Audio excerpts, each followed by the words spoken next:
Et voilà, je pense que c'est bon. Attendez, je vous redresse un peu parce que l'impression que... Enfin, je redresse la caméra. Ah là, désolé. Non, mais je voulais vous faire aujourd'hui une vidéo sur la perte de poids encore, ou le fait de brûler les graisses.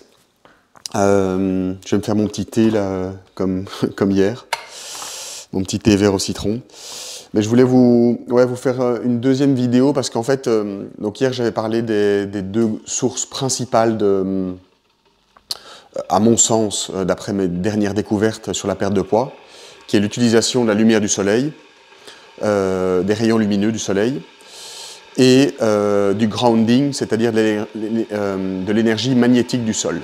Et donc avec cette énergie, ces deux sources principales, si on hiérarchise en fait les sources d'énergie sur Terre pour le vivant, que sont la lumière du soleil et l'énergie magnétique du sol de la Terre, en fait, eh bien, on a à notre disposition, si vous voulez, en fait, les deux plus grosses sources.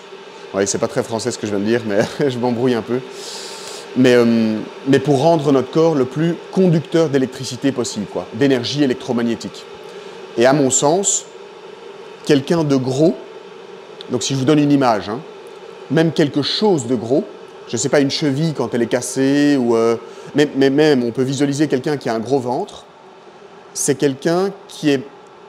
C'est le ventre qui n'est pas... c'est un objet, ou là pour le coup un vivant, qui n'est pas conducteur d'électricité, quoi, qui bloque l'énergie, par exemple. Pardon, excusez-moi. Je m'embrouille vraiment. Qui bloque, ou qui est en tout cas un très mauvais conducteur d'énergie électromagnétique, qui n'est pas très électrique, pour le dire très rapidement, quoi. Et par contre, quelqu'un qui brûle ses graisses, qui mincit, qui maigrit, ou qui a un bon métabolisme, rapide, alors pas trop rapide non plus, parce que ça ne doit pas être très bon d'être trop maigre ou trop mince non plus, etc. Mais je veux dire qu'il est sain, qui est en bonne santé, qui n'est pas trop gros, mais en fait il est bien de façon saine, conducteur d'électricité. Donc c'est-à-dire l'électricité qu'il a pour vivre, puisqu'on est des entités quand même séparées des autres entités, des animaux, des plantes, des végétaux, des maisons, des choses, mais on vit quand même dans une sorte de tout, en physique théorique, c'est comme ça que je l'ai un peu compris, dans une sorte de tout énergique, une sorte de tout électromagnétique. C'est un peu abstrait peut-être ce que je veux dire, mais en fait, quand on réduit en fait la matière aux molécules, d'abord aux cellules, puis aux molécules, puis aux atomes, puis aux particules électriques, en fait, on se rend compte que tout est fait d'une énorme partie de vide et de quelques particules électriques qui sont les électrons, les protons et les neutrons. Et une certaine façon de le voir, c'est comme ça que je conceptualise un peu, et de nouveau, j'ai pas sorti ça de mon chapeau, il y a plein de bouquins qui en parlent, les physiciens en parlent, etc. C'est qu'en fait, on voit la matière, ici, moi je vois le plan de travail, le citron, je sais me toucher, etc. Mais c'est pas vraiment la matière, en fait, que je touche, ce sont des électrons ou des particules électriques qui sont activées et qui me donnent l'impression, visuelle et même en termes de toucher, que c'est du dur que je touche, quoi. Mais en fait, au final, théoriquement, mais même aussi pratiquement, sauf qu'on ne le voit pas, l'œil n'est pas assez fin pour le voir, on voit de la matière, mais ce sont des particules électriques, quoi, et électromagnétiques. C'est comme ça que je l'ai compris. Et donc tout est une sorte de force ou de champ fait d'innombrables ondes dans tous les sens électromagnétiques. Et donc, si on simplifie la chose, si on se regarde les individus, les uns les autres, comme ça, si moi je me regarde, et si j'ai un gros ventre, si je suis gros, si je suis en surpoids, en obésité, puisque le but de la vidéo c'est quand même de parler du surpoids, ou de la perte de poids, eh bien c'est que je suis un mauvais, enfin c'est comme ça que je le vois moi, de nouveau vous me direz ce que vous en pensez, mais c'est que je suis un mauvais conducteur d'électricité, pour le dire rapidement, quoi. Et donc, pour être un bon conducteur d'électricité, il faut déjà connaître les deux sources principales d'électricité, c'est le soleil et le sol. Ça sont les deux sources principales, d'après moi, les plus importantes qu'il faut utiliser et que, je pense, médecins, nutritionnistes, diététiciens, coachs de sport, youtubeurs, influenceurs dans le fitness et tout ça, ou dans l'alimentation, des compléments alimentaires, ne parlent pas. Et on parle toujours des sources ou des biohacking, des raccourcis, des trucs et des astuces secondaires, voire même tertiaires, pour pouvoir perdre du poids, etc. Et c'est très important, ça en fait partie. Et à mon avis, ces choses-là sont, dont je vais vous parler dans un instant, des trucs et astuces très importants, en fait, pour perdre du poids, mais donc, en fait, in fine, pour se rendre plus conducteur d'énergie électromagnétique.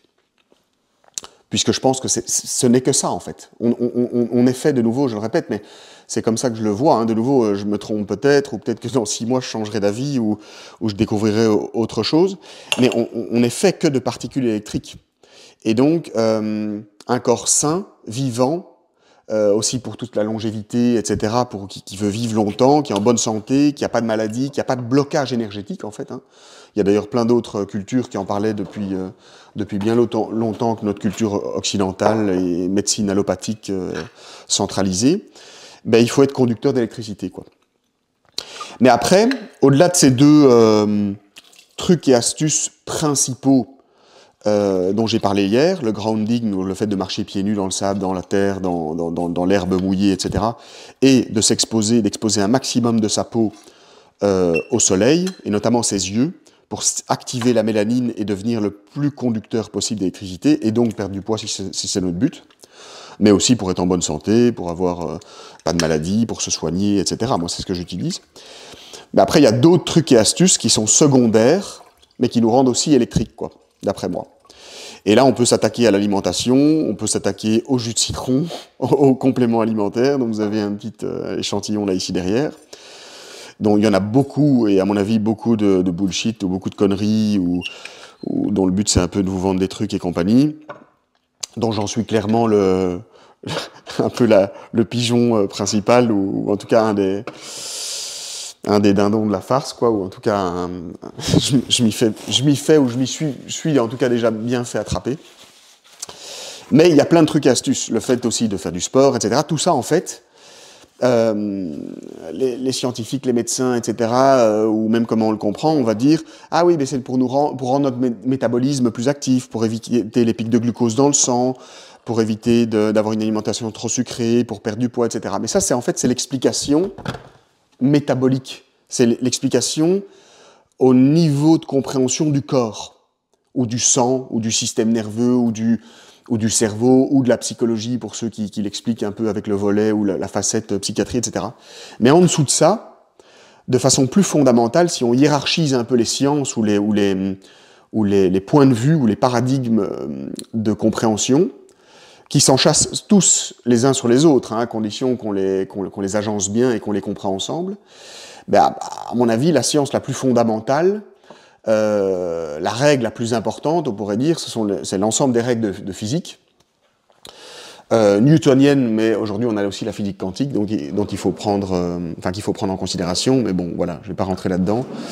Là, ce sera encore un peu moins clair, déjà que ça doit pas l'être forcément, mais voilà. Donc là, je mets du thé vert et du citron, de l'eau chaude et je vais couper du gingembre aussi. Et donc ça, c'est un truc et une astuce. Enfin, j'en viens au but de la vidéo. Désolé, comme d'hab, je passe par la fin où je me répète. Mais donc les trucs et astuces en vrac, et j'en oublie certainement plein, hein, mais que moi j'utilise de temps en temps, mais de nouveau, j'ai pas envie de perdre à l'esprit, de perdre la compréhension que ce sont des trucs et astuces, et donc par définition ils sont secondaires par rapport aux sources principales d'électricité ou d'énergie électromagnétique que je peux avoir au quotidien pour être en meilleure santé possible, que sont le soleil et le sol de la Terre. Mais donc quels sont mes autres leviers secondaires ou tertiaires ou les raccourcis ou les choses avec lesquelles je joue quand même, puisque je suis intéressé un peu partout, et tout m'intéresse et le but c'est de tout comprendre un peu ensemble. Ben, c'est notamment l'alimentation. Bon là il y a beaucoup à dire et j'en ai déjà dit un peu dans mes vidéos avant, mais d'une façon un peu plus exploratoire et individuelle, perso, et à travers juste le prisme du régime carnivore, dont je pense pas que c'est la seule panacée, même si ça reste clairement un peu un des prismes principaux, ou en tout cas une base principale, mais je pense qu'en gros ça convient à certaines personnes, mais pas à tout le monde, et qu'il faut aussi le comprendre comme un outil thérapeutique à certains moments, etc. Mais bon, bref, je rentre pas dans cette discussion-là, mais j'ai déjà parlé un peu du volet alimentaire, pour le dire un peu beaucoup trop rapidement et il faudrait voir la perte de poids par rapport au volet alimentaire de façon beaucoup plus large et il faudrait faire plein de vidéos, etc. Mais une des règles très importantes, si vous voulez, que vous pouvez appliquer directement, c'est le fait de manger assez protéiné, peu importe à la limite ce que vous mangez à côté, quoi. Donc vous savez qu'il y a plusieurs macro-aliments, et donc on a des glucides, qui sont les sucres rapides, comme le coca, les bonbons, les gâteaux, etc., et les sucres lents, qui sont les pâtes, le riz, les pommes de terre, etc., quoi. Après la famille des sucres, on a les lipides, qui sont donc les graisses, dans lesquelles il y a des graisses complexes, moins complexes. On parle de bonnes graisses, de mauvaises graisses, de graisses végétales, de graisses animales, etc. Et ça, ce sont la famille des lipides. Et la troisième famille, c'est les protéines. Et en gros, comment moi je le comprends, vite fait, pour pas faire un cours sur l'alimentation non plus, et de nouveau, je suis spécialiste de rien. Je m'y intéresse, ça fait un moment que j'ai l'impression de comprendre quand même relativement bien et en profondeur l'alimentation, et encore plus en profondeur depuis que j'ai découvert en quoi l'alimentation peut être électrique, aussi en fonction de l'endroit où vous vivez sur Terre, la latitude, l'exposition au soleil, tout ça, à mon avis, ça change et ça fluctue. Et il faut, enfin, notre électricité, et donc du coup, il ne faut pas manger de la même façon quand on est à l'équateur qu'on est dans le nord de l'Europe, ou de la Russie, etc., quoi. Bref. Et ça tombe sous le sens, puisque naturellement, les fruits exotiques, on n'en trouve pas dans le fin fond de la Sibérie ou de la Norvège, et on n'en trouvait pas non plus à l'époque, je ne sais pas, des Esquimaux ou des tribus qui vivaient dans le nord. Et inversement, on ne trouve pas les mêmes produits animaux, les mêmes viandes, etc. Et donc on ne doit pas manger de la même façon près de l'équateur ou des tropiques, quoi. Donc l'alimentation, pour moi, une règle que vous pouvez déjà appliquer très, très clairement, c'est de manger suffisamment de protéines, et idéalement de protéines animales, parce que je pense qu'elles sont plus assimilables par le corps, par jour. Moi j'aime bien le voir par semaine, parce qu'il y a des jours où clairement je fais des craquages, et je pense qu'il en faut des craquages. Et ça s'explique d'ailleurs aussi, notamment énergétiquement, tant qu'un craquage reste un craquage, c'est-à-dire éphémère. Mais par exemple, hier, j'ai mangé un cheesecake et un peu de pain perdu. Moi, je peux le tolérer parce que j'ai un organisme qui n'est pas trop sensible à certaines choses, etc. Mais j'ai quand même mon alimentation de base qui est très saine, très protéinée. Et bon, il y aurait beaucoup d'autres choses à dire en plus là-dessus. Mais je me tolère des craquages, quoi. Et les craquages sont importants. Alors, ils ne sont pas énergétiques, c'est-à-dire qu'ils ne me donnent pas de l'énergie en termes purement alimentaires, physiques en tant qu'aliment. Par contre, ils me donnent de l'énergie en tant qu'énergie émotionnelle. Et vous allez rire, là vous me dites, hein, Antoine il est fou, il est parti en couille, il commence à refaire son psy à deux balles, ou même spirituel, etc. Mais non, quand on est de bonne humeur, et je pense qu'il doit y avoir certaines études qui doivent le prouver, mais encore je m'en fous des études, mais ça fait sens pour moi. Quand on est vraiment de bonne humeur, qu'on se lève du bon pied, qu'on écoute par exemple de la bonne musique, un bon concert, qu'on a passé une super journée dehors par exemple, qu'on a fait une super session de surf comme j'ai pu le faire ce week-end, etc. Mais je pense qu'on dégage un champ électromagnétique autour de soi qui est beaucoup plus fort, beaucoup plus puissant, donc plus électromagnétique, plus énergique, et qui nous rend donc en meilleure santé. Et quand on est de mauvaise humeur, quand on regarde le sol, quand on regarde ses chaussures, quand on râle, quand on pleure, quand on ressasse le passé, des émotions négatives, ben ce champ est plus faible, voire même il y a des trous dans ce champ. En gros, pour le dire très simplement, les électrons de notre corps sont moins mobiles, moins électriques. C'est comme ça que je le comprends, quoi.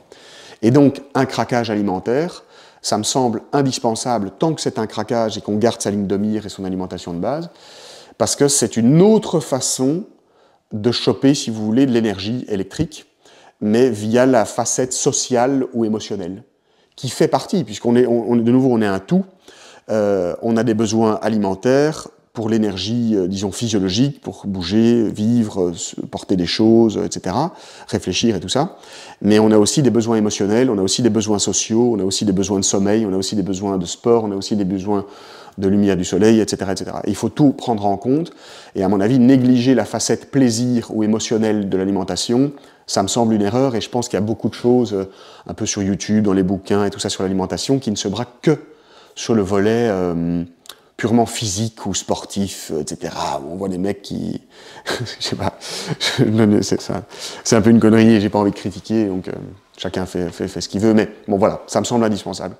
D'autres trucs et astuces, évidemment le jeûne intermittent que vous devez connaître à mon avis tous, c'est très intéressant. Moi je suis revenu un peu là-dessus, et je vais pas de nouveau faire une vidéo hyper longue là-dessus, mais je suis revenu un peu sur le jeûne intermittent parce que je pense que, de nouveau, hiérarchiquement, pour être énergique, électrique, et même si on met un peu le volet énergique qui doit être un peu chiant pour vous, là, parce que je reviens toujours avec ça, de côté, mais je pense que l'alimentation, avoir une alimentation vraiment de base, qui colle aussi avec son rythme circadien, hein, donc je reviens encore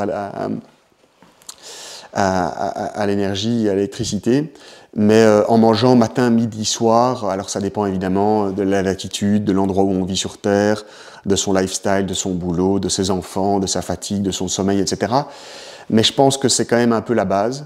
Et donc moi, le jeûne intermittent, pour le dire en deux mots, et de façon encore trop brève, il y aurait beaucoup de choses à dire là-dessus, je l'utilise vraiment comme un outil de temps en temps, quand j'en ai envie, quand j'ai envie de jouer avec ça, et surtout quand j'ai fait un gros craquage la veille, par exemple. Donc quand j'ai mangé beaucoup de glucides, beaucoup de carbs la veille, typiquement soirée pizza, bière avec des copains, etc. Super cool, énergie sociale, émotionnelle, c'était une super soirée. Mais physiquement, énergiquement, électriquement, au niveau corporel, on se sent un peu ballonné, on dort moins bien, on a le ventre lourd et le lendemain on n'a pas trop envie de manger, etc. Je pense qu'il faut écouter son corps dans ce sens-là et faire un peu du jeûne intermittent, c'est-à-dire se laisser 15-16 heures, un peu moins ou un peu plus, ça dépend du gabarit, de la morphologie, etc. Ou même un peu plus, ça aussi, sans manger le lendemain, ça me semble faire sens et être une bonne façon de réénergiser son corps de cette façon-là, quoi. Donc le jeûne intermittent, à jeun aussi le matin, du café noir et pas du café avec du lait. Ça c'est très important. Idéalement, je pense qu'aussi prendre du café avec un peu de... Ça c'est aussi un truc ou une astuce avec du gras, c'est-à-dire du beurre par exemple, mais il y a aussi des huiles grasses. J'en avais pris un moment, je crois que ça s'appelle de l'huile C8, ou il y a différentes choses comme ça. Il y a des marques comme ça. Il y a une marque qui s'appelle Bulletproof, qui font des Bulletproof Coffee, c'est des cafés en fait avec du beurre dedans.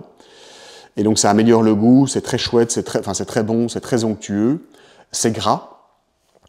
Mais en fait, le fait de manger gras permet de boire un café de façon avec des lipides, en fait, des bonnes graisses animales dedans, donc du beurre. Évidemment, il ne faut pas en mettre trop non plus, hein, mais ça permet de nourrir le cerveau de façon optimale dès le matin, d'avoir énormément d'énergie cérébrale pour penser, réfléchir, etc. Il y a plein de podcasteurs ou de gens qui font des conférences, etc., donc des travaux très cognitifs qui font ça, qui utilisent ça.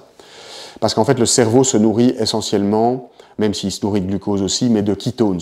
Les ketones, c'est des corps gras, et c'est pour ça qu'une alimentation aussi riche en gras et faible en glucides fait sens aussi pour perdre du poids, quoi. Mais donc voilà, en gros, dans le volet alimentaire, manger suffisamment protéiné. Donc là, je reviens un peu sur ce que j'ai dit il y a 5 minutes. Il y a un peu des règles, mais en gros, si vous êtes un sportif ou un athlète ou que vous voulez vraiment atteindre le niveau optimal, je pense que 2 grammes de protéines animales par kilogramme de corps qu'on pèse par jour, c'est vraiment idéal. Et c'est ce que je fais. Parfois, je fais un peu plus, parfois, je fais un peu moins, mais sur la temporalité d'une semaine, c'est ce que je fais. Et ça, je pense que c'est idéal, indépendamment même de tout type de régime, animal-based, vegan, végétarien, carnivore, omnivore, ou pas de régime du tout, etc. Je pense que c'est hyper important. Et ça, c'est pour les sportifs ou les athlètes, ce que je suis. Je ne suis pas un sportif professionnel, mais bon, je fais du sport en tout cas énormément, et des sports très variés, donc j'en ai besoin, et c'est très important. Pour les gens qui ne font pas de sport, je pense que 1,5 g, ou voire 1,8 g idéalement, par kilogramme de corps, c'est très bon aussi, quoi.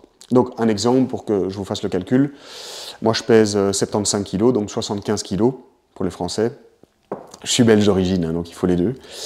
Mais donc 75 kg, ou mettons, je vais vous prendre 80 ça va être plus facile pour mon calcul mental aussi. Admettons que je pèse 80 kg. Si je suis sportif, athlète et que je veux atteindre vraiment le niveau optimal d'énergie avec un taux de protéines idéal par jour dans mon alimentation, que je répartis en 3 repas, en 1 repas, peu importe, eh bien je dois avoir 2 fois 80 grammes de protéines animales par jour, c'est-à-dire 160 grammes de protéines animales par jour dans mon alimentation. Et ça peut être 160 grammes de viande hachée, de bœuf haché le matin, si j'aime ça, en une fois. Ça peut être en 3 fois ou en 4 fois même s'il y a, avec un shake de protéines, idéalement pas avec trop de colorants, d'édulcorants et compagnie, les produits les plus propres possibles. Ça tombe sous le sens, ça peut être plein de trucs, quoi.